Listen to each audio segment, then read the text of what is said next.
असे अपघात टाळता येत नाही असं अमित शहा म्हणतात असं संजय राऊत यांनी म्हटलं। मग यांना का टाळता येतं असा सवाल या ठिकाणी संजय राऊतांनी केलेला आहे। मोदींनी अपघाताची जबाबदारी स्वीकारावी असं संजय राऊतांनी म्हटलेलं आहे।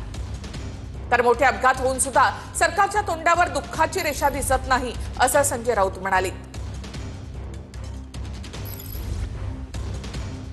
त्याची जबाबदारी कोणीतरी जबाबदारी घ्यावी लागेल ना। प्रधानमंत्र्यांनी घ्यावी, नागरी उड्डाण मंत्रालयाने घ्यावी। देशांतर्गत हल्ल्यांची जबाबदारी अमित शहा घ्यायला तयार नाही।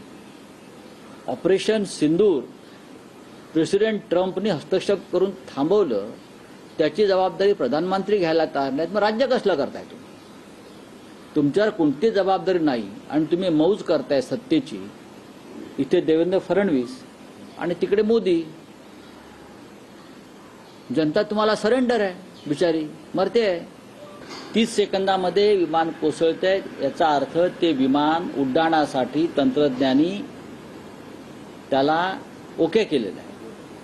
त्याशिवाय ते विमान उडणार नाही लंडनला जाण्यासाठी। तरीही 30 सेकंदामध्ये विमानाची दोन्ही इंजिन्स बंद पडतात। मग गडबड काय? याची चौकशी केली जाईल। चौकशीतून जे निष्पन्न होईल ते भविष्यात येईल। पण आता 242 आणि डॉक्टर्स आणि मेडिकलचे विद्यार्थी यांच्या मृत्यूची जबाबदारी कोण घेणार? हा एक अपघात होता असं अमित शहा म्हणतात आणि अपघात टाळता येत नाहीत असं जे सांगितलं जातं।